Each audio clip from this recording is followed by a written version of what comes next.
आप सभी का बूस्टर अकेडमी में। कैसे आप सब लोग? आवाज आ रही है आपको मेरी? आ रही है ना? एक सेशन हो चुका हम लोगों का पहले, इससे पहले डेली क्लास होगी आपकी निश्चिंत रहो ज्योग्राफी की।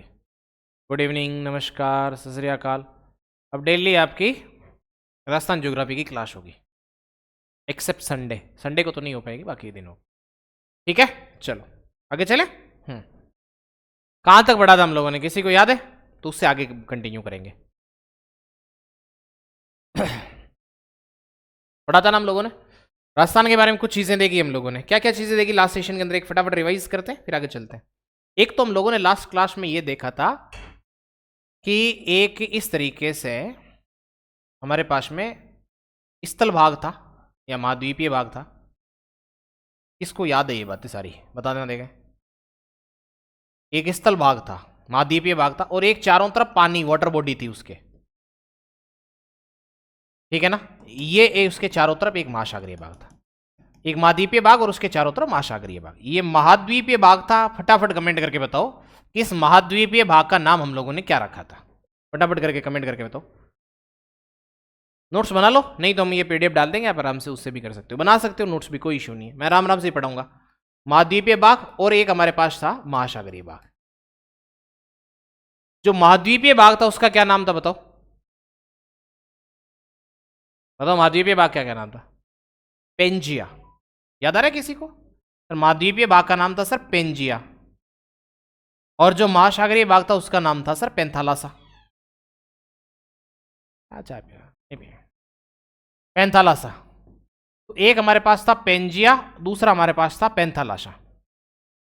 एक पेंजिया और दूसरा हमारे पास था पेंथालासा। यानी महाद्वीपीय भाग जो है वो हो गया हमारे पास में पेंजिया, और जो महासागरीय भाग है वो हमारे पास हो गया पेंथालासा। ठीक है, अब देखो जो महाद्वीपीय भाग था इसको हम लोगों ने, हाँ राम राम, नमस्कार, गुड इवनिंग।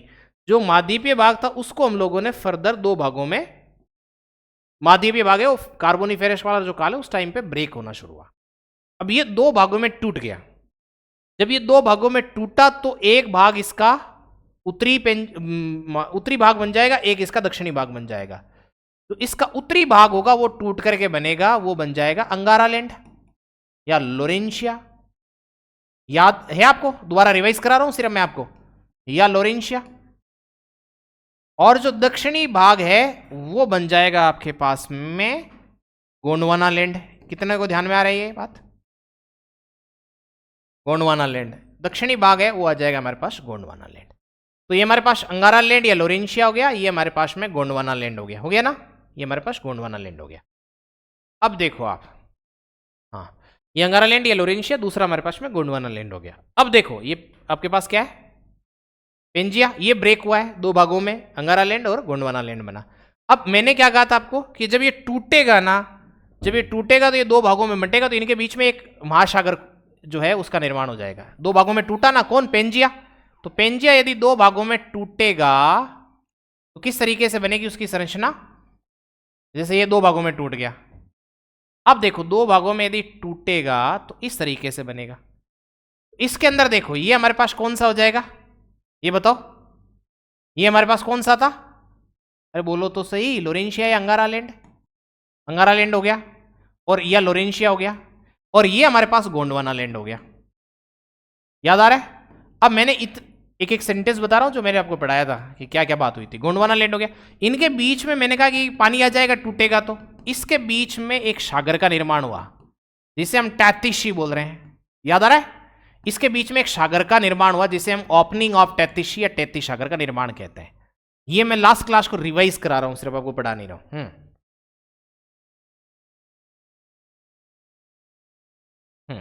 कोई बानी प्री में नहीं होता, ग्रेड या जून कोई भी करो, ये राजस्थान ज्योग्राफी तो आएगी उसमें। तो देखो टैती सागर हो गया हमारे पास में। अब ये जो टैती सागर है इसे ओपनिंग ऑफ टैती सागर या टैतीशी कहते हैं। राजस्थान का कोई भी हिस्सा है वो इसी का है, क्योंकि भारत का भी कोई भी हिस्सा देखो गया तो टैती सागर का भाग है या गोंडवाना लैंड का। तो राजस्थान का कौन सा है वो भौतिक प्रदेश में आपको पढ़ाऊंगा। राजस्थान इन्हीं में से किसी का भाग है। एक बात तो हम लोगों ने ये करी लास्ट सेशन के अंदर। दूसरी बात हम लोगों ने जो बात करी थी वो ये करी थी लास्ट सेशन के अंदर है, वो ये कि जैसे मान लो कि ये पूरी पृथ्वी है, इस पूरी पृथ्वी को के बीचों बीच हम एक लाइन खींचे तो 0 डिग्री होगी। ध्यान में आ रहा है किसी को? जिसको हम विषुवत रेखा कह रहे थे, इक्वेटर। मैं लास्ट क्लास को रिवाइज करवा रहा हूं एक बार फटाफट। तो ये हमारे पास में एक इक्वेटर या विषुवत रेखा या 0 डिग्री हो गई, विषुवत रेखा या भूमध्य रेखा हो गई जो बीचों बीच हो गई। अब यदि इसके उत्तर में कोई है तो उसे हम उत्तरी गोलार्ध बोलेंगे। तो यदि उसको उत्तरी गोलार्ध या नॉर्दर्न हेमिस्फीयर बोलेंगे। राजस्थान कौन से हेमिस्फीयर में है सर? राजस्थान उत्तरी गोलार्ध में। उत्तरी गोलार्ध में कहां से शुरू होता है सर? वो शुरू होता है सर 23 डिग्री 3 मिनट से शुरू होता है, और इसके साथ मैं नॉर्थ लगा रहा हूं, इसीलिए राजस्थान उत्तरी गोलार्ध में, क्योंकि भारत उत्तरी गोलार्ध में है तो राजस्थान भी उत्तरी गोलार्ध में ही होगा। फिर ये 23 डिग्री 3 मिनट से कहां तक जाता है सर? ये जाता है 30 डिग्री 12 मिनट तक जाता है ना।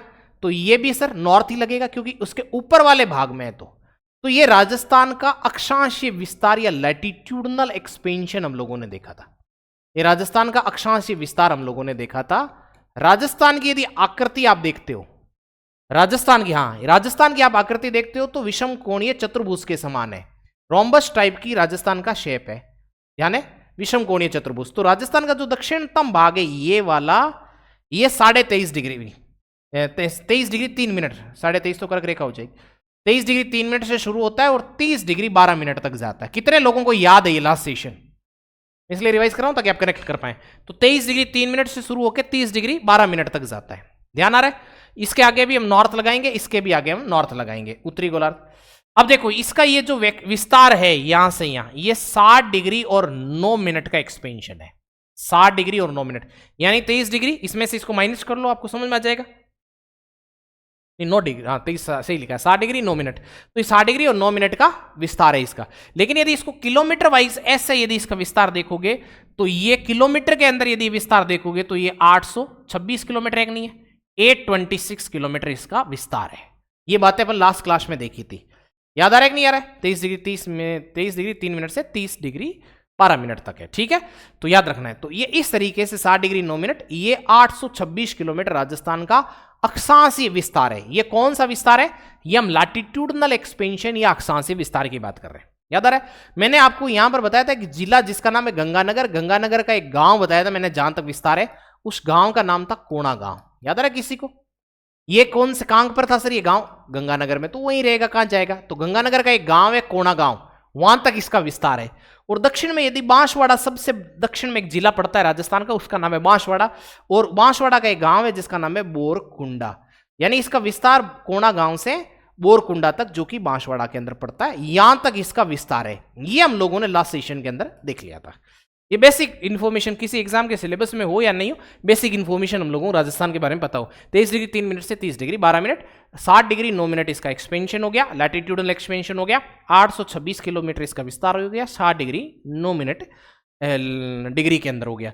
तो ये ध्यान रखना है 826 किलोमीटर है। बोरकुंडा से लेकर के कोणा गांव तक इसका विस्तार है। मैंने क्या कहा था? एकदम कॉर्नर में तो कोणा, और एकदम धीरे धीरे नीचे बोर करते जाओ तो बोरकुंडा। ये बात हम लोगों के लास्ट सेशन के अंदर हो गई थी। मेरे हिसाब से यहां तक कोई दिक्कत नहीं है। अब उसके बाद में देखो, अब इसके बाद मैंने क्या कहा था कि जैसे इसके नॉर्थ में, तो अब यहां पर यदि ये तो अक्षांश वाली लाइन थी, एक 0 डिग्री की लाइन ऐसे भी खींच सकते हैं, जिसको हम छोटी क्लासेज में पढ़े कि देशांतर बोलते हैं, देशांतर बोलते हैं। तो ये 0 डिग्री देशांतर है, ठीक है। अब जो 0 डिग्री देशांतर है, इसके इधर जो भी होगा वो पूर्व में होगा, यानी ईस्ट में होगा। तो राजस्थान पूर्वी गोलार्ध में हो गया। इसी स्थिति में भारत भी और राजस्थान भी, दोनों इसी स्थिति में होने से नॉर्थ, देखो ये आपके पास में उत्तरी पूर्वी गोलार्ध में, क्योंकि इसके इधर होगा तो उत्तर, इधर होगा तो पूर्वी, तो ये नॉर्दर्न ईस्टर्न या उत्तरी पूर्वी गोलार्ध के अंदर पड़ता है राजस्थान। लेकिन राजस्थान के जो भी देशांतरी विस्तार होगा उसके आगे लगेगा, क्या लगेगा? ईस्ट लगेगा। तो हम अब यदि राजस्थान की देशांतरी विस्तार की बात करें तो वो कितनी है सर? वो अक्षांशीय विस्तार था। अब देशांतरीय विस्तार आप देखो राजस्थान का, मतलब देशांतरी विस्तार की बात करेंगे तो कितना होगा सर? ये याद करना पड़ेगा डाटा। देशांतरी विस्तार की बात करेंगे तो हो जाएगा सर 69 डिग्री 30 मिनट से 78 डिग्री 17 मिनट तक हो जाएगा। ये हो जाएगा नहीं हो जाएगा बताओ? 78 डिग्री, यानी यहां से शुरू होता है, यहां से राजस्थान में देशांतरी विस्तार यहां से लेकर के यहां तक होगा। तो ये जैसलमेर वाला जो रीजन है ये 69 डिग्री 30 मिनट से शुरू हो जाता है, और ये जैसे धौलपुर वाला रीजन है तो 78 डिग्री 17 मिनट तक जाता है। समझ के बात को या नहीं समझे? तो हम यदि इसका विस्तार, देशांतरी विस्तार इस तरीके से देखें तो ये 8 डिग्री 47 मिनट्स तक हो जाएगा, 8 डिग्री 47 मिनट्स तक हो जाएगा। और यदि किलोमीटर के अंदर इस रेंज को हम देखेंगे तो ये 869 किलोमीटर हो जाएगा। तो किलोमीटर में कितना हुआ सर? ये किलोमीटर में 869 किलोमीटर हुआ। ये सारी बातें आपको लास्ट सेशन में हुई थी, मैं सिर्फ एक बार रिवाइज करा रहा हूं आपको, सारी बातें हम लोगों ने लास्ट सेशन में करी थी। हमने क्या बात करा? राजस्थान जो है उत्तरी पूर्वी गोलार्ध के अंदर है, ये हमने देख लिया था। अक्षांश विस्तार की बात करें तो 23 डिग्री 3 मिनट से 30 डिग्री 12 मिनट तक था, और इसकी यदि देखें 60 डिग्री 9 मिनट और 826 किलोमीटर। देशांतरी विस्तार तो 69 डिग्री 30 मिनट से 78 degree 17 minute, 8 degree 47 minute, 869 kilometre हो गया, ठीक है। और ये 800 इस तरीके से हो, यानी राजस्थान का विस्तार पूर्व से पश्चिम ज्यादा है, उत्तर से दक्षिण राजस्थान का विस्तार कम है। अब देखो इधर कौन सा गांव था? अब ये जैसलमेर का कटरा गांव यहां पड़ता है, कटरा गांव जैसलमेर का। जिला कौन सा है सर? जैसलमेर है, जैसलमेर का। और इधर कौन सा गांव पड़ता है सर? इधर पड़ता है शिलाना गांव। वो कौन सा जिला कौन सा है सर? जिला है धौलपुर। तो धौलपुर का शिलाना गांव यहां पर पड़ता है। तो ये हमारे पास यहां तक देखो, कोणा गांव से लेके बोरकुंडा तक, इधर आपके कटरा गांव से शिलाना तक, ये हमने इसका विस्तार देखा था। याद है या नहीं है? बोलो, याद हो गया ना? ये बातें। अब देखो यही बातें आपकी पीपीटीज में लिखी होगी, सर नोट्स बनाए क्या? मर्जी है आपकी। देखो यही सब विश्व में स्थिति राजस्थान की, भारत की जो स्थिति है वही है, उत्तर पूर्व में ग्लोब के हिसाब से वही रहेगी। एशिया में स्थिति दक्षिणी पश्चिम में है, भारत भी आता है तो उसी में ये आएगा, ठीक है। भारत में स्थिति इसकी देखोगे तो भारत कहाँ है? भारत है तो भारत का ये नॉर्थ हो गया, ये साउथ हो गया, ये ईस्ट हो गया और ये वेस्ट हो गया। तो राजस्थान कहां पर पड़ रहा है? राजस्थान पड़ रहा है सर नॉर्थ वेस्ट में। तो राजस्थान उत्तरी पूर्वी, उत्तरी पश्चिमी भाग में पड़ रहा है, उत्तर पश्चिम में पड़ रहा है, ठीक है सर, कोई दिक्कत नहीं है। अब देखो, अब यहां पर कुछ कर्क रेखा की बात भी हम लास्ट सेशन में करी थी। क्या बात करी थी? हाँ, याद आ गया ना सब? चलो बहुत बढ़िया। अब देखो हम लोगों ने 3 लैटिट्यूड अक्षांश रेखाओं में 3 महत्वपूर्ण रेखाओं की बात करी थी और इंपॉर्टेंट भी है। एक मैंने कहा था कि 0 डिग्री है, वो भूमध्य रेखा है। 23.5 डिग्री, देखो कैसे होता है अक्षांश रेखा है, मैं बहुत डिटेल में तो बात नहीं कर रहा, कभी वर्ल्ड ज्योग्राफी में या इंडियन ज्योग्राफी में फाउंडेशन बेस में बात कर लेंगे डिटेल से। अभी मैं इतना ही कह रहा हूं कि जैसे लेटी हुई जो लाइन्स है ना वो लैटिट्यूड है, अक्षांश है, जैसे ये 0 डिग्री हो गया। अब इससे कौन ये डिग्री या एंगुलर डिस्टेंस मेजर करते हैं? तो 1 डिग्री 2 डिग्री 3 डिग्री 4 डिग्री, ऐसे करते करते यहां जाओगे तो 90 डिग्री लैटिट्यूड हो जाएगा उत्तर में। ऐसे ही दक्षिण में भी 1 डिग्री 2 डिग्री 3 डिग्री मेजर करते होगे 90 डिग्री यहां हो जाएगा। आप समझते हैं कि इसके साथ 90 डिग्री एंगल बना रहा है, तो ऐसे करते जाओगे तो 90 अक्षांश ऊपर होंगे, 90 अक्षांश नीचे हो जाएंगे, ऐसे ही होंगे ना। इसमें ही एक महत्वपूर्ण अक्षांश आ जाता है 23.5 डिग्री, यहां कहीं, ये तो मैंने दूर दूर बना दिया, लेकिन यहीं पर कहीं एक इंपॉर्टेंट लैटिट्यूड अक्षांश आ जाता है 23.5 डिग्री उत्तर में, नॉर्थ में, और 23.5 डिग्री ही साउथ में। पृथ्वी कितनी झुकी हुई है? 23.5 डिग्री ना, उसी हिसाब से देखो। तो 23.5 डिग्री नॉर्थ और 23.5 डिग्री साउथ, ये हमारे पास में महत्वपूर्ण अक्षांश हो गए। एक 0 डिग्री महत्वपूर्ण हो गया। 0 डिग्री को बोलते हैं हम लोग विषुवत रेखा, विषुवत रेखा बोलते हैं, और इसको बोलते हैं हम लोग क्या बोलते हैं? 23.5 डिग्री को हम बोलते हैं सर कर्क रेखा। इसको बोलते हैं ट्रॉपिक ऑफ कैंसर या कर्क रेखा, ट्रॉपिक ऑफ कैंसर या कर्क रेखा। और इस 23.5 डिग्री को बोलते हैं मकर रेखा या ट्रॉपिक ऑफ कैप्रिकॉन, इसको बोलते हैं सर मकर रेखा या सर ट्रॉपिक ऑफ कैप्रिकॉन, इसको बोलते हैं मकर रेखा या tropic of Capricorn, tropic of Capricorn, ठीक है। ये हो गया हमारे पास ट्रॉपिक ऑफ कैप्रिकॉन। तो ये हमारे पास कर्क रेखा, ये हमारे पास मकर रेखा, ये ट्रॉपिक ऑफ कैप्रिकॉन, ये 23.5 डिग्री साउथ, वो 23.5 डिग्री नॉर्थ, ये 23.5 डिग्री साउथ। यहां तो कोई दिक्कत है तो बोलो।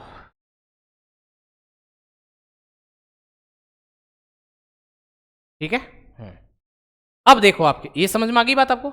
अब राजस्थान तो इस पे ही देखो, हमने क्या कहा था, ये तो यहां 23, तो राजस्थान 23 डिग्री 3 मिनट से शुरू हो रहा है, तो थोड़ा सा कॉमन सेंस लगाओ कि राजस्थान इस लाइन के ऊपर कहीं होगा। तो राजस्थान से ये लाइन जाएगी 23.5 डिग्री वाली, यानी राजस्थान से कौन सी लाइन पास होगी? तो कर्क रेखा पास होगी। राजस्थान से कौन सी लाइन पास होगी? तो कर्क रेखा होगी। लेकिन पूरा राजस्थान के बीचों बीच थोड़ी जाएगी कर्क रेखा, नहीं जाएगी सर। तो कैसे जाएगी भी देख लेते हैं। जैसे मान लो कि ये राजस्थान है, दिखाया हुआ नहीं है, कोई बात नहीं। हाँ देखो ये रही राजस्थान के अंदर कर्क रेखा, देखो ये रही कर्क रेखा आपके ट्रॉपिक ऑफ कैंसर। अब देखो ये भूमध्य रेखा तो बहुत नीचे रह जाएगी, ये देखो 23.5 डिग्री जो कर्क रेखा जा रही है वो ये रही 23.5 डिग्री कर्क रेखा। तो ये कर्क रेखा कौन से दो जिलों से जा रही है राजस्थान के, आप देखो ध्यान से देखो, राजस्थान के दो कौन से जिलों से जा रही है। आपको भी जिले याद नहीं हुए ना राजस्थान के, तो धीरे धीरे याद हो जाएंगे, पढ़ा दूंगा मैं, अभी बाउंड्रीज पढ़ाऊंगा अगले चैप्टर में, तो आराम से हो जाएगा। तो राजस्थान में दो जिलों से जाती है कर्क रेखा, एक जाती है राजस्थान में नीचे देखो बांसवाड़ा से, और एक जाती है डूंगरपुर से, दो जिलों से जाती है, समझ गए, बांसवाड़ा और डूंगरपुर, ठीक है, बांसवाड़ा और डूंगरपुर लगभग राजस्थान से कर्क रेखा बहुत ही छोटी दूरी पर है, यानी राजस्थान से जो कर्क रेखा गुजर रही है वो लगभग 26 किलोमीटर गुजर रही है, 26 किलोमीटर जा रही है। उसमें से अधिकतर हिस्सा राजस्थान के बांसवाड़ा जिले से जाता है, लगभग 25 किलोमीटर, और लगभग 1 किलोमीटर डूंगरपुर से जाता है, समझ गए, डूंगरपुर बांसवाड़ा, क्लियर ना। तो अधिकतर हिस्सा बांसवाड़ा से, लेकिन कौन से दो जिलों से कर्क रेखा गुजरती है, तो बांसवाड़ा और डूंगरपुर से, ये बात दिमाग में रखनी है, ठीक है। अब ये देखो क्या होता है, अब मैं एक चीज आपको यहां समझाता हूं, ध्यान से समझना, एक एक करके एक एक पॉइंट समझना है अपने को, कोई जल्दी नहीं, आपके पास पर्याप्त समय है, इसलिए अपन आराम से समझ सकते हैं। मैं ये कहने की कोशिश यहां पर ये कर रहा हूं, एक चीज समझिएगा, देखो जैसे हमारे पास ये पृथ्वी है, ये अर्थ है, और ये हमारे पास सन है, शायद उस दिन मैंने आपको समझाया या नहीं समझाया, हाँ समझ लो। तो ये हमारे पास सूर्य है, ये बड़ा है लेकिन अभी हम हमारे लिए तो छोटा ही दिख रहा है ना दूर से। तो अब यहां से देखो ये 0 डिग्री है, ये विषुवत रेखा है, इस 0 डिग्री पर सूर्य की सीधी किरणें पड़ती है, तो सबसे ज्यादा कायदे से टेम्परेचर कहां है सर, 0 डिग्री के ऊपर है, ठीक है। अब जैसे जैसे आप उत्तर में जाते जाएंगे वैसे वैसे देखो इसकी किरणें तिरछी होती जाएगी, सूर्य की किरणें सीधी नहीं पड़ेगी, अब तिरछी पड़ती जाएगी, देखो जैसे जैसे आप ऐसे जाएंगे वैसे वैसे सूर्य की किरणें तिरछी होती जाएगी, चाहे आप उत्तर में चले जाओ चाहे आप दक्षिण में चले जाओ, सूर्य की किरणें अब सीधी नहीं पड़ेगी। जब सूर्य की किरणें सीधी पड़ेगी तो अधिकतम टेम्परेचर होगा, और जब सूर्य की किरणें तिरछी होगी तो कम टेम्परेचर होगा। अब ऐसे पड़ रही है, तो जैसे ही आप विषुवत रेखा से उत्तर या दक्षिण की तरफ जाते हैं, सूर्य की किरणें तिरछी होने के कारण से कम तापमान की प्राप्ति होगी। तो देखो यहां पर जो टेम्परेचर प्राप्त होगा, देखो तिरछी किरणों के कारण से कम प्राप्त होगा, कम टेम्परेचर प्राप्त होगा, यहां पर यह समझने की कोशिश करनी है, यहां पर आपको कम टेम्परेचर प्राप्त होगा, ठीक है। इसी तरीके से यदि आप यहां देखोगे तो यह भी 90 डिग्री साउथ है, यहां पर भी आपको कम तापमान प्राप्त होगा, यहां पर भी आपको कम टेम्परेचर प्राप्त होगा, तो यहां पर भी आपको कम तापमान प्राप्त होगा, और यहां पर भी कम, लेकिन मैक्सिमम कहां होगा, मैक्सिमम 0 डिग्री पर होगा। अधिकतम कहां पर होगा सर, अधिकतम 0 डिग्री पर। न्यूनतम कहां होगा सर, न्यूनतम होगा 90 डिग्री नॉर्थ पे और 90 डिग्री साउथ पे, न्यूनतम होगा सर 90 डिग्री साउथ पे और 90 डिग्री नॉर्थ पे, 90 डिग्री नॉर्थ और 90 डिग्री साउथ पे न्यूनतम टेम्परेचर मिलेगा। मैक्सिमम कहां मिलेगा सर, अधिकतम मिलेगा सर 0 डिग्री पर। 0 डिग्री मतलब सर विषुवत रेखा, मतलब इक्वेटर, मतलब भूमध्य रेखा, मतलब मैं अपन कह सकते हैं कि एकदम बीच में इक्वेटर है ना, एकदम बीच में जो लाइन है उसकी बात कर रहे हैं। भूमध्य मतलब भू के मध्य, मतलब पृथ्वी के मध्य, बीचों बीच, तो यहां पर सबसे ज्यादा होगा। लेकिन यदि पृथ्वी अपने अक्ष पर नहीं झुकी हुई होती तो यह स्थिति ऐसे ही रहती। 0 डिग्री से दक्षिण उत्तर की तरफ जाते तो टेम्परेचर कम होता था, 0 डिग्री से दक्षिण की तरफ जाते तो टेम्परेचर कम हो जाता, ये ऐसी स्थिति बनी रहती। लेकिन पृथ्वी अपने अक्ष पर झुकी हुई है, ये बात आप मानते हैं कि 23.5 डिग्री पृथ्वी जो है वो अपने अक्ष पे इस तरीके से झुकी हुई है, इसके कारण से वेरिएशन आएगा। 23.5 डिग्री झुकी हुई है, इसके कारण से वेरिएशन आएगा, थोड़ा सा अंतर आएगा। अब वो वेरिएशन किस कारण से आएगा, वो इस तरीके से आएगा। कैसे आएगा वो ध्यान दो, देखो जैसे ये सूर्य है, नहीं समझ में आया ना तो बात 3 बार पूछ लेनी है, लेकिन जबरदस्ती हाँ नहीं करना है। सूर्य है, अब सूर्य के चारों तरफ पृथ्वी हमें पता है कि दीर्घवृत्ताकार कक्ष में या इलिप्टिकल शेप में चक्कर लगाती है। ये कितने लोगों को पता है?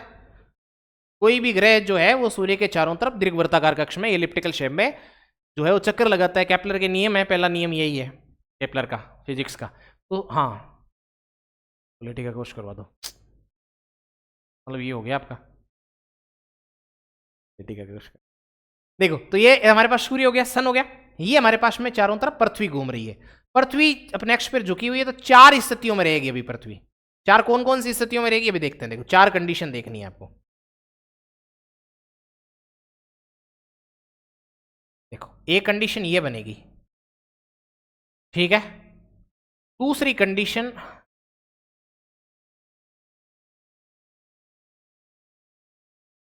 ये बनेगी। तीसरी कंडीशन क्या बनेगी सर? तीसरी कंडीशन ये बनेगी। चौथी कंडीशन क्या बनेगी सर? चौथी कंडीशन ये बनेगी।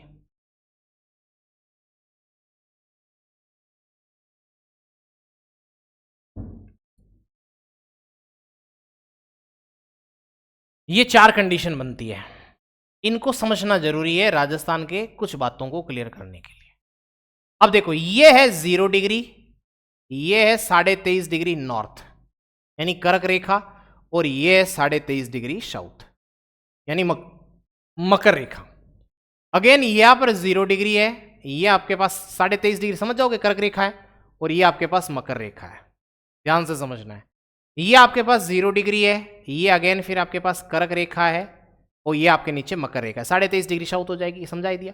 अगेन ये आपके पास में 0 डिग्री है, ये आपके पास कर्क रेखा है, और ये आपके पास दक्षिण में मकर रेखा 23.5 डिग्री साउथ। कोई भी डाउट हो तो आराम से पूछेगा, सर ये बात मेरे को समझ में नहीं, कोई दिक्कत। अब देखो क्या होता है, पृथ्वी सूर्य के चारों तरफ चक्कर लगा रही तो अलग अलग स्थितियों में होगी। अब देखो एक स्थिति ऐसी आएगी जब वे पृथ्वी सीधी मकर रेखा, सूर्य जो है पृथ्वी के मकर रेखा, सॉरी जो है मकर रेखा पर सीधा चमकेगा। अभी कौन सी रेखा पर सीधा चमक रहा है? लाइन पे चमक रहा है, मकर रेखा पे। ऐसा कब होता है सर? ऐसा कब होता है सर? ऐसा होता है 22 दिसंबर को। ऐसी कंडीशन कब बनती है सर? 22 दिसंबर को बनती है। 22 दिसंबर को सूर्य मकर रेखा पर, अभी देखो धीरे धीरे धीरे सूर्य दक्षिण में जा रहा है, हम उत्तर में, सर्दियां बढ़ जाएगी।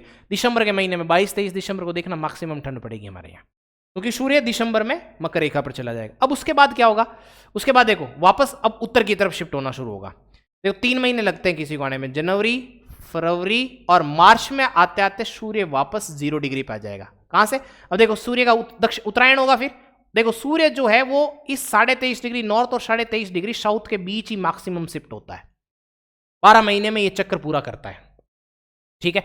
अब देखो जनवरी, फरवरी, मार्च यानी 21 मार्च को सूर्य वापस कर्क रेखा पर आ गया, विषुवत रेखा पर आ गया, इक्वेटर पे आ गया। फिर सर मार्च के बाद अप्रैल, मई, फिर जून में देखो कर्क रेखा पर सूर्य सीधा आ जाएगा, कर्क रेखा पर चमकेगा। कितने जून को सर? 21 जून को वो कर्क रेखा पर सीधा आ जाएगा। और फिर देखो जुलाई, अगस्त और सितंबर, सितंबर को वापस विषुवत रेखा पे, इक्वेटर पे 2 बार आएगा क्योंकि इक्वेटर को पार करके जाएगा इधर से उधर। तो ये कैसा होगा सर? 23 सितंबर को होगा। ये कब कहां पर है सर? ये 0 डिग्री पे। तो 23 सितंबर को, बाकी विश्व में नहीं बता रहा, सिर्फ समझना है बात को। 23 सितंबर जो है उसमें क्या हो रहा है? देखो हो क्या रहा है एक्चुअली, यदि ध्यान दोगे, इधर ध्यान दो, देखो हो क्या रहा है। जैसे हमारे पास ये पृथ्वी है, दोबारा देखना, मैं फिर डायग्राम पे वापस आऊंगा। ये हमारे पास पृथ्वी है, ठीक है। ये हमारे पास क्या है? सन है, सूर्य है। अब इसमें ये देखो आप, ये हमारे पास 0 डिग्री है, ये हमारे पास में 23.5 डिग्री है नॉर्थ है, ये हमारे पास देखो 23.5 डिग्री साउथ है, ये हमारे पास 23.5 डिग्री साउथ है। ये सन है, ये नॉर्थ है, ये साउथ है। अब देखो इसमें ध्यान देने वाली बात जो आपके पास है वो ये है कि सूर्य मैक्सिमम कहां से शिफ्ट होगा। देखो जैसे मान लेते हैं कि एग्जांपल के तौर पे मैंने भी आपको बताया था कि दिसंबर में, कितने दिसंबर को सर? 22 दिसंबर को वो मकर रेखा के ऊपर है। तो फिर अब ऊपर की तरफ भी जाएगा ना, तो जनवरी, फरवरी, मार्च, मार्च आते आते 21 मार्च आते आते ये यहां आ गया, ठीक है सर।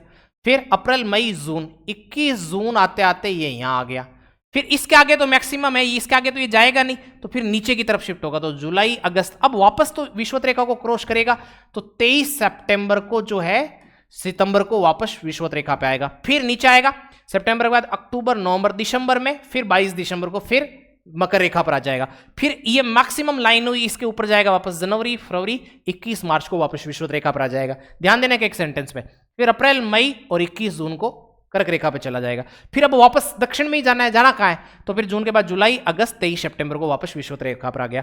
फिर अक्टूबर, नवंबर और दिसंबर, 22 दिसंबर को वापस मकर रेखा पर आ गया। फिर वापस जनवरी, फरवरी, 21 मार्च को यहां चला गया। फिर अप्रैल, मई, 21 जून को यहां आ गया। तो मतलब यह कि 21 जून को सूर्य कर्क रेखा पर सीधा चमकता है। मैं इतनी सी बात समझाने की कोशिश कर रहा हूं। कर्क रेखा पर सूर्य कब चमकेगा सीधा? 21 जून को। 22 दिसंबर को सूर्य कब कहां पर चमकेगा? मकर रेखा पर। तो जब सूर्य मकर रेखा पर होगा तो कर्क रेखा से अधिकतम दूरी पर होगा। जब सूर्य मकर रेखा पर होगा तो कर्क रेखा से अधिकतम दूरी पर होगा, और जब सूर्य कर्क रेखा पर होगा तो मकर रेखा से अधिकतम दूरी पर होगा। सही बात है कि नहीं है? समझ गए बात। तो 21 जून जो होगा, जब सूर्य की किरणें सीधी पड़ेगी कर्क रेखा को, तो ये दिन सबसे बड़ा हो जाएगा। और क्या होगा, अब देखो जून के महीने में देखो अपने दिन बड़े होते हैं, थोड़ा अपने हिसाब से अंदाजा लगा लो। गर्मी पड़ती है, गर्मियां भी कब आएगी, जब सूर्य सीधा चमकेगा तब। तो कर्क रेखा पर ही स्थित है राजस्थान की पोजीशन देखोगे तो राजस्थान के अंदर गर्मियां कब, जून के महीने में पड़ती है। तो राजस्थान में सबसे बड़ा दिन किस दिन होगा, 21 जून। घंटे तो 24 ही होंगे ना, ध्यान से सुनना तुम, घंटे तो टोटल 24 ही होंगे ना। हाँ सर 24 ही घंटे होंगे, घंटे तो टोटल 24 ही होंगे। इसमें देखो 21 जून का दिन जो होगा राजस्थान में सबसे बड़ा दिन होगा, आप लिख सकते हैं। यानी 21 जून का दिन राजस्थान में सबसे बड़ा दिन होगा। राजस्थान की बात कर रहे हैं, अभी हम राजस्थान पढ़ रहे हैं, तो सबसे बड़ा दिन होगा, बिल्कुल होगा सर। जब जिस दिन सबसे बड़ा दिन होगा, रात उस दिन सबसे छोटी हो जाएगी। यानी इसी दिन रात सबसे छोटी हो जाएगी। क्या हो, क्योंकि होने तो टोटल 24 घंटे, ये मान लो 13 घंटे का दिन हो गया, तो 11 घंटे की रात हो गई। ठीक है, अब देखो, अब सबसे बड़ी रात कब होगी, सबसे दिन छोटा होगा। तो जब सूर्य इस यहां से मैक्सिमम डिस्टेंस पे चला जाए, 21 जून से मैक्सिमम डिस्टेंस 22 दिसंबर है, तो 22 दिसंबर जो है, यानी सूर्य 22 दिसंबर, तो हमारे 22 दिसंबर को सबसे ज्यादा सर्दी पड़ती है, क्योंकि सूर्य दक्षिणी गोलार्ध में होता है। तो 22 दिसंबर राजस्थान में सबसे बड़ी रात होगी। जब सबसे बड़ी रात होगी तो दिन सबसे छोटा होगा, सबसे बड़ी रात होगी तो दिन सबसे छोटा होगा। उल्टा ही तो है फिर एक दूसरे के, दिन सबसे छोटा। दिन और रात की अवधि बराबर कब होगी सर, दिन और रात की अवधि बराबर होगी 21 मार्च और 23 सितंबर को, क्योंकि विषुवत रेखा पर है, कोई फर्क ही नहीं पड़ेगा। तो दिन और रात की अवधि बराबर कब होगी सर, दिन और रात की अवधि बराबर होगी 21 मार्च और 23 सितंबर को। दिन रात की अवधि बराबर, याद रखना है। दिन रात की अवधि बराबर कब होगी सर, दिन और रात की अवधि बराबर होगी 21 मार्च, बराबर कब होगी सर, 21 मार्च और 23 सितंबर को। दिन और रात की अवधि बराबर कब होगी सर, 21 मार्च और 23 सितंबर को। रात सबसे बड़ी और दिन सबसे छोटा कब होगा सर, 22 दिसंबर को। और दिन बड़ा कब होगा सबसे, 21 जून को, रात सबसे छोटी होगी।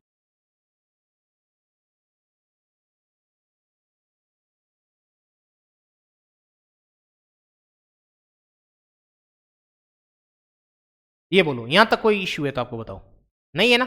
ये शिफ्टिंग जो थी मैंने अब यहां से समझाई आपको, सेम यही बात थी यहां पर। ये देखो 22 दिसंबर को सूर्य इस मकर रेखा करे, सीधा तो आ नहीं जाएगा। मार्च, दिसंबर, जनवरी, फरवरी और मार्च में कहां पर पहुंचा, विषुवत रेखा पर। फिर अप्रैल, मई, जून को कहां पर पहुंचा, कर्क रेखा पर। जुलाई, अगस्त, सितंबर को वापस विषुवत रेखा पर। अक्टूबर, नवंबर, दिसंबर वापस मकर रेखा पर। जनवरी, फरवरी, मार्च वापस कर्क विषुवत रेखा पर। फिर ऐसे ऐसे तो चल रहा है ये पोजीशन। अब मैं ये कहने की कोशिश कर रहा हूं कि सूर्य की सीधी किरणें राजस्थान में सबसे सीधी किरणें कहां पड़ेगी, 21 जून को, है ना।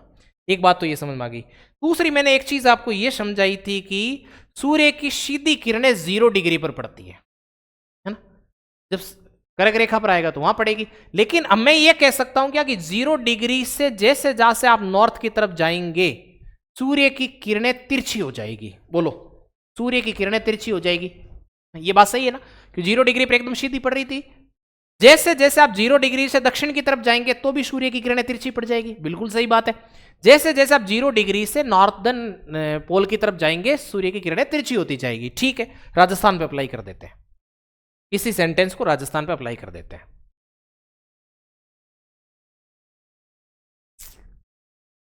रुक रहे भाई, रुक रहे, क्यों जल्दी है तेरे को। डायग्राम लेना चाह रहा हूं राजस्थान।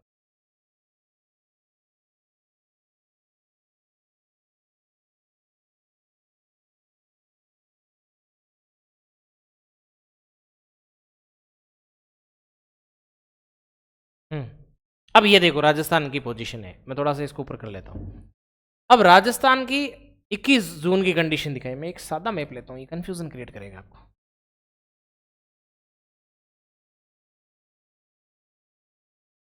हाँ ऐसे ले लो, ये ठीक है।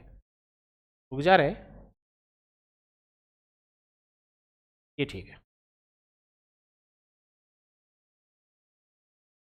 क्या हो गया तेरे को। अब देखो यहां पर सूर्य अभी कहां पर है। अब ये देखो, ये इस डायग्राम से आपको समझ में आएगा। सूर्य अभी कहां पर है, यदि दिख रहा है तो आपको दिख रहा है ना, हाँ दिखना भी चाहिए। सूर्य अभी कहां है सर, सूर्य अभी विषुवत रेखा पर सीधा चमक रहा है, भूमध्य रेखा पर सीधा चमक रहा है। अब भूमध्य रेखा से देखो, जैसे जैसे आप दूर जाएंगे सूर्य की किरणें तिरछी होती जाएगी, तिरछी होती जाएगी ना। तो मैक्सिमम तिरछी कहां पर होगी? जब मैक्सिमम जो नॉर्थ में होगा। तो सूर्य की सर्वाधिक तिरछी किरणें कहां पर पड़ती है बताओ? सर्वाधिक तिरछी किरणें कहां पर पड़ती है बोलो? सर्वाधिक तिरछी किरणें कहां पर पड़ती है बोलो? सर्वाधिक तिरछी किरणें कहां पर पड़ती है बताओ? सर्वाधिक तिरछी किरणें कहां पर पड़ती है बताओ? सर्वाधिक तिरछी किरणें कहां पर पड़ती है बताओ? सर्वाधिक तिरछी किरणें कहां पर पड़ती है? यहीं पे पड़ती है ना। अब देखो सर्वाधिक सीधी कहां पर पड़ेगी? जो सबसे नीचे जिला होगा वहां। तो सर्वाधिक सीधी किरणें कहां पर पड़ेगी सर? सर्वाधिक सीधी कहां पर पड़ेगी सर? सर्वाधिक सीधी पड़ेगी आपके बांसवाड़ा में। सर्वाधिक तिरछी कहां पड़ेगी सर? गंगानगर में। सर्वाधिक सीधी कहां पड़ेगी सर? बांसवाड़ा में। बांसवाड़ा के बाद में जो जिला होगा उसमें पड़ेगी। बांसवाड़ा के बाद डूंगरपुर में होगी, फिर प्रतापगढ़ में होगी, फिर झालावाड़ में होगी। इधर आप देखो गंगानगर होगी, हनुमानगढ़ होगी, अनूपगढ़ होगी, फिर चूरू होगी, ऐसे होगा। तो देखो सर्वाधिक तिरछी किरणें कहां पर पड़ेगी? सबसे गंगानगर में। सर्वाधिक सीधी कहां पर पड़ेगी? बांसवाड़ा में। क्योंकि जैसे जैसे आप उत्तर की तरफ जाएंगे किरणें तिरछी होती जाएगी। बोलो ये बात आपको समझ में आई या नहीं आई? पहले तो ये बताओ कि सर समझ में आ गई। यहां कोई दिक्कत है तो सर्वाधिक तिरछी यहीं पड़ेगी, क्या इश्यू आ गया? सबसे सीधी कहां पर पड़ेगी? बांसवाड़ा में। जैसे जैसे आप जाएंगे वैसे वैसे हो जाएगा ये। समझ गए? देखो ये सबसे पहले कौन हो जाएगा सर? इधर से सर्वाधिक तिरछी में सबसे तिरछी गंगानगर में। उसके बाद सर, उसके बाद हनुमानगढ़ में। उसके बाद सर हनुमानगढ़ के बाद में सर, हनुमानगढ़ के बाद में अनूपगढ़ में। अनूपगढ़ के बाद सर उसके बाद में चूरू में। ये लो सर्वाधिक तिरछी में पहले गंगानगर, फिर हनुमानगढ़, फिर अनूपगढ़, फिर चूरू। इधर से देखोगे, नीचे से देखोगे तो सर सर्वाधिक सीधी की बात करें तो सबसे पहले बांसवाड़ा। सीधी की बात करें तो बांसवाड़ा। बांसवाड़ा के बाद में सर डूंगरपुर। डूंगरपुर के बाद में सर प्रतापगढ़ है। प्रतापगढ़ के बाद सर झालावाड़। प्रतापगढ़ नीचे पड़ेगा ना, पहले आ जाएगा क्या? आ जाएगा, ठीक है आ जाएगा। प्रतापगढ़ के बाद झालावाड़। ये लो सीधे का में सीधा सबसे ज्यादा सीधी बांसवाड़ा, फिर उससे तिरछी डूंगरपुर, फिर प्रतापगढ़, फिर झालावाड़। सबसे तिरछी गंगानगर, फिर उसके बाद हनुमानगढ़, फिर अनूपगढ़ और फिर चूरू। ये लो ऑर्डर लिख लो आप, ये ऑर्डर लिखो दोनों। कोई इश्यू नहीं होना चाहिए यहाँ पर, कोई दिक्कत नहीं होनी चाहिए बिल्कुल भी।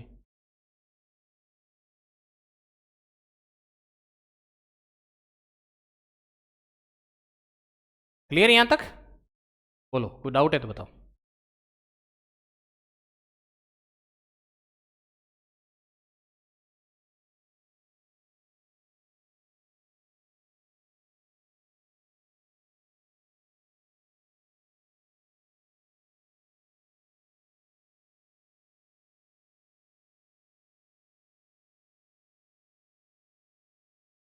आ गई ना? यहां तक कोई दिक्कत नहीं है ना? चलो तो आराम से समझ में आई ना बात है। तो याद देखो इसमें क्या होता है, ज्योग्राफी को जितना आप इंटरेस्ट ले लोगे ना समझ में उतना। ये तो अभी इंटरेस्ट वाले चैप्टर ही नहीं है, तो एक्चुअली फैक्चुअल है।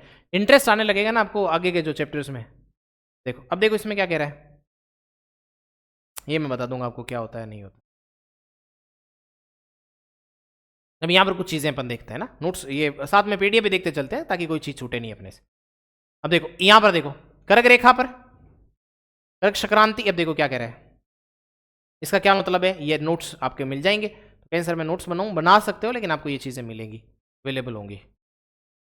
पूरे देखो सूर्य का कर्क रेखा पर सीधा चमकना कब 21 जून को। इस दिन राजस्थान में सबसे बड़ा दिन, सबसे छोटी रात होती है तथा सबसे छोटी परछाई बनेगी। परछाई वैसे तो छोटी बनेगी, तो सीधा चमकेगा सूर्य। ठीक है यहां तक क्लियर है?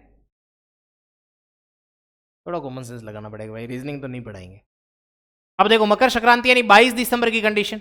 सूर्य कहां पर सीधा चमकेगा सर? मकर रेखा पर सीधा चमकेगा। इस दिन राजस्थान में सबसे बड़ी रात होगी, सबसे छोटा दिन होगा, सबसे लंबी सबसे बड़ी परछाई बनेगी, तिरछी बनेगी। ठीक है समझ गए? ये देखो दो विश्व की स्थिति, एक बसंत विश्व की स्थिति है, एक और एक शरद विश्व की, यानी दोनों ही विश्वत रेखा की स्थिति है। विश्वत रेखा की स्थिति 21 मार्च को और 23 सितंबर को बनती है। तो चार कंडीशन मैंने आपको समझा दी थी, चारों डेट आपको याद रखनी है। एक आपको 21 जून याद रखनी है, जो सूर्य की सीधी किरणें चमकती है कर्क रेखा पर, और राजस्थान के अंदर इस दिन सबसे बड़ा दिन होता है। 22 दिसंबर मकर रेखा पर चमकती है, राजस्थान में सबसे बड़ी रात होती है। और एक हमारे पास में हमने पढ़ा था 21 मार्च और हमारे पास 23 सितंबर। इस दिन दिन और रात की अवधि बराबर होती है। विश्व की स्थिति है, एक बसंत विश्व हो जाएगा, एक शरद विश्व हो जाएगा। ये बसंत विश्व है, ये शरद विश्व हो जाएगा। ये हमारे पास में कर्क संक्रांति हो जाएगी और ये मकर संक्रांति हो जाएगी। 4 कंडीशन बनेगी, तो दिक्कत ही नहीं है। क्लियर? अब देखो राजस्थान में सूर्योदय की कंडीशन समझाते हैं आपको। अब एक बात समझना, देखो हमेशा ध्यान रखना इस बात का कि जैसे पूरी पृथ्वी को लेते हैं अपन ऐसे, ठीक है, ये हमारे पास में 0 डिग्री होगी। ज्यादा इसमें ज्यादा हम टेक्निकल नहीं जा रहे, इसलिए कि अकेले देशांतर समझने के लिए 2 घंटे चाहिए, हम उसमें नहीं जा रहे। हम देशांतर अक्षांश का कॉन्सेप्ट नहीं पढ़ रहे, हम राजस्थान पढ़ रहे हैं। अब देखो इसमें क्या होता है कि अब इधर से सूर्य, यहां पर सूर्य है ना, हम कहते हैं ना सूर्य पूर्व में उदय होता है, ठीक है, ईस्ट में। एक्चुअली सूर्य कहीं भी उदय नहीं होता है, पृथ्वी पश्चिम से पूर्व चक्कर लगा रही होती है, सूर्य जहां पर है वहीं रहता है, लेकिन वो पश्चिम से पूर्व चक्कर लगा रही होती है, इसलिए हमें सूर्योदय पूर्व में होता हुआ दिखता होता है, प्रतीत होता है। सूर्य कहाँ उदय होता है? सूर्य जहां पर होता है वहीं होता है, चक्कर तो पृथ्वी लगा रही है, सूर्य कहीं जा थोड़ी रहा, लेकिन पृथ्वी पश्चिम से पूर्व चक्कर लगाती है, इसलिए हमें पूर्व में उदय हुए होता दिखता है। जो भी है, सूर्य पूर्व में उदय होता है, ठीक है। अब देखो इसमें क्या होगा, जब पूर्व में उदय होगा, एक एग्जाम्पल के तौर पर ऐसे समझ लो आप थोड़ी देर के लिए कि मैं यहां बैठा हूं, ठीक है, ध्यान से समझना, बहुत आराम से समझना चाहिए, कोई बड़ी यहां पर कोई बहुत बड़ी टेक्नोलॉजी की बात नहीं, रॉकेट साइंस नहीं। मैं यहां बैठा हूं, आप मेरे 1 किलोमीटर पूर्व में या ईस्ट में, ध्यान से सुनना, आपका दोस्त आपसे भी 1 किलोमीटर पूर्व में है, ठीक है। अब उधर से एक काम शुरू है, उधर से सबको ना मर्सिडीज देना शुरू किया है। सबसे पहले मर्सिडीज किसको मिलेगी? मेरे को मिलेगी, आपको मिलेगी, आपके दोस्त को मिलेगी। ईस्ट से शुरू हुआ है मर्सिडीज, ईस्ट वालों को पहले मिलेगी, ईस्ट से शुरू हुआ है, धीरे धीरे वेस्ट की तरफ आएंगे। तो सबसे पहले मर्सिडीज किसको मिलेगी? मेरे को मिलेगी, आपको मिलेगी, आपके दोस्त को मिलेगी। किसको मिलेगी बताओ? ये कॉमन सेंस यदि समझ गया तो मैं बाकी कॉन्सेप्ट आपको आराम से समझा लूंगा, अगर इतना ही कॉमन सेंस नहीं है तो फिर दिक्कत है।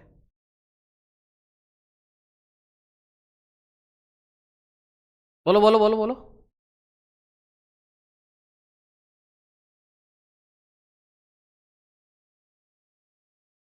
पप्पू को मिलेगी? मैंने पप्पू तो शब्द पप्पू शब्द मैंने प्रयोग ही नहीं करा, पप्पू को मिलेगी। बबलू, अच्छा आपका दोस्त पप्पू है, आपने इमेजिन कर लिया। अरे किसको मिलेगी सबसे पहले मस्टर्ड? अरे क्या खाते रहे तुम लोग ऐसा? दोस्त को पहले मिलेगी क्योंकि वो पूर्व में, ठीक है, फिर आपको मिलेगी, फिर मेरे को मिलेगी। ये ऐसे ही होगा ना, बस इतनी सी बात है। तो इतनी सी बात है, तो सूर्य किधर है? पूर्व में है। तो जो स्थान पूर्व में होगा, जैसे एक स्थान ए है, ये स्थान बी है, ये स्थान सी है, ये स्थान डी है, पृथ्वी ऐसे घूम करके ऐसे आएगी ना, रोटेट करेगी ना वेस्ट टू ईस्ट। तो सबसे पहले सूर्य के सामने कौन सा स्थान आएगा? इतना सा बता दो, सूर्य के सामने पहले कौन सा स्थान आएगा? ए आएगा, बी आएगा, सी आएगा या डी आएगा? सूर्य के सामने पहला स्थान कौन सा आएगा? ए आएगा, बी आएगा, सी आएगा। वो सेम अप्लाई कर दो लड्डू वाली, मर्सिडीज वाली बात। भाई इधर से ही लड्डू मिलना या सूर्योदय होना शुरू हुआ है, तो सबसे पहले सूर्योदय ए पर होगा, उसके बाद बी पर होगा, उसके बाद सी पर होगा, उसके बाद डी पर होगा। ऐसे जैसे 0 डिग्री हो गया, 1 डिग्री हो गया, 2 डिग्री हो गया, 3 डिग्री हो गया, ऐसे 1 डिग्री बराबर 4 मिनट का अंतर होता है। ऐसा क्यों होता है? क्योंकि पृथ्वी 24 घंटे के अंदर 24 आवर्स के अंदर 360 डिग्री घूम जाती है। तो 1 घंटे के अंदर पृथ्वी कितनी घूमेगी? 360 बट्टा 24, 30, 15 डिग्री घूमेगी ना 1 घंटे में। तो 1 घंटे में यदि 15 डिग्री घूमेगी तो 1 डिग्री कितने घंटे में घूमेगी, कितने टाइम में घूमेगी? 4 मिनट में। तो 1 डिग्री बराबर 4 मिनट का होता है। 1 डिग्री बराबर 4 मिनट होता है, ये कैलकुलेशन है। नहीं ये कॉन्सेप्ट सुनना है तो ऐसे याद रखना 4 मिनट का अंतर होता है। अब देखो आप, अब राजस्थान पे आ जाओ, राजस्थान का एक डायग्राम देखो। अब सूर्योदय इधर हो रहा है, सबसे पहले जिला धौलपुर है, अंतिम जिला जैसलमेर है। अब आप ये बताओ, सबसे पहला जिला उधर धौलपुर और अंतिम जिला कौन सा है? अंतिम जिला जैसलमेर है। सबसे पहले सूर्योदय कहां होगा? सबसे पहले सूर्योदय कहां होगा सर?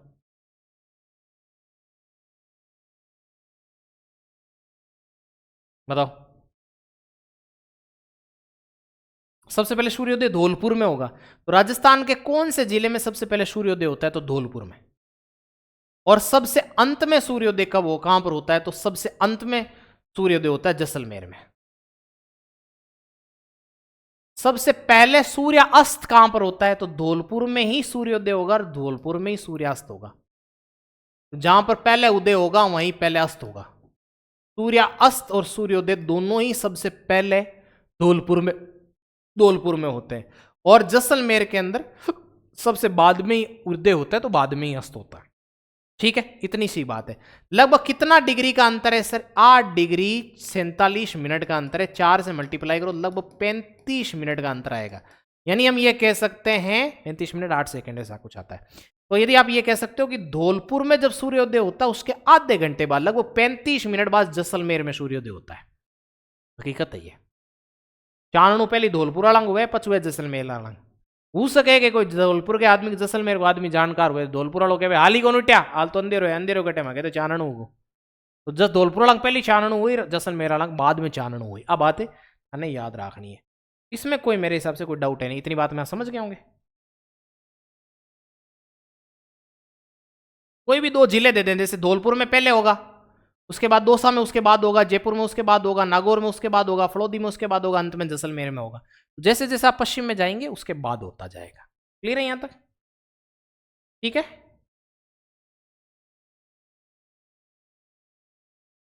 राजस्थान में सूर्योदय सबसे पहले शिलाना धौलपुर में तथा सबसे अंत में कटरा जैसलमेर में होता है।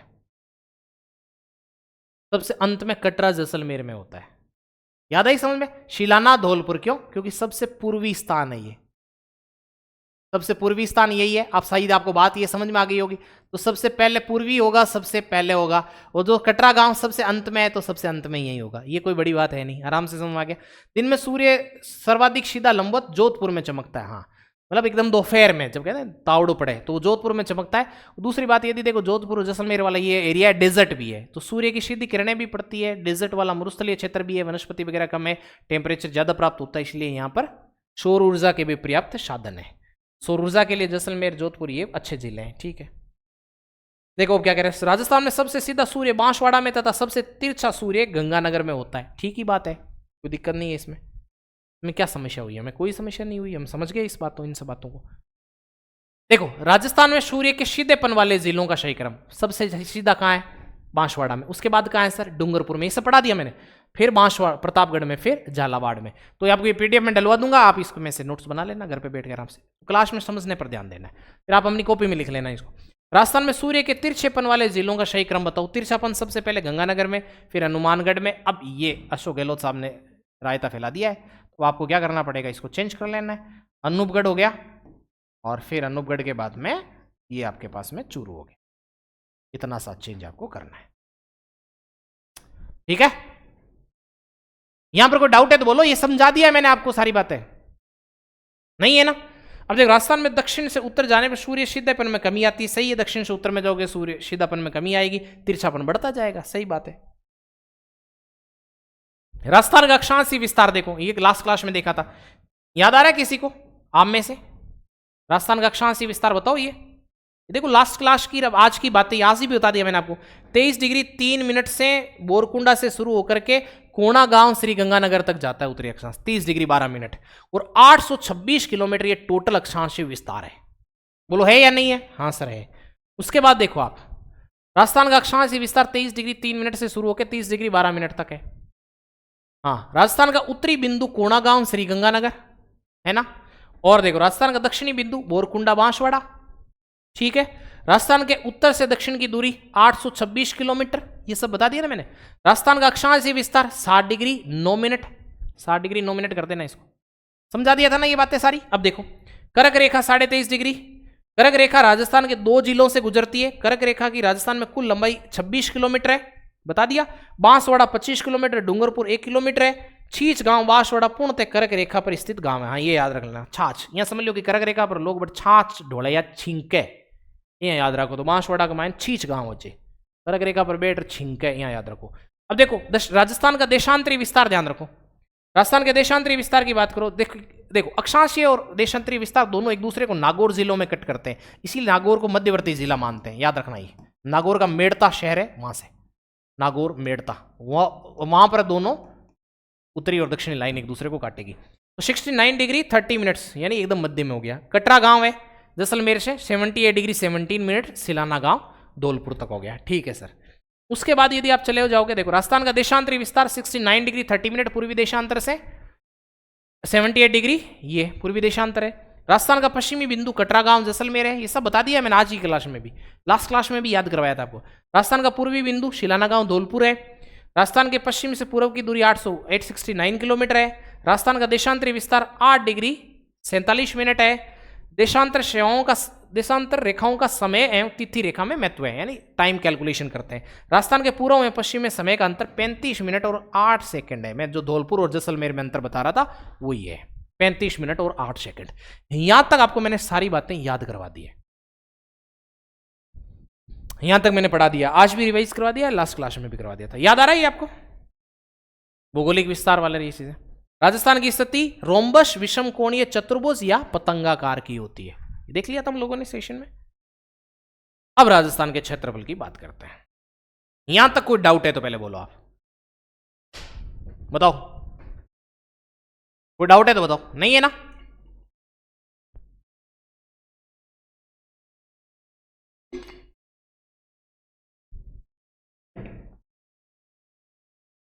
यहां तो कोई डाउट है तो बताओ।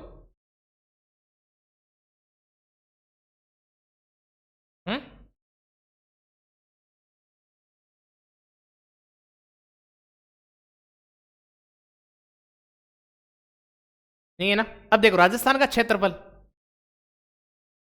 भारत का कितना है? 32,87,263 वर्ग किलोमीटर। ये भारत का है ना। राजस्थान का कितना है सर? राजस्थान का है 3,42,239 किलोमीटर। ये याद करना पड़ेगा, इसमें कुछ भी नहीं। मेरे हिसाब से बचपन से इतना तो पढ़ते ही आए होंगे, 3,42,239।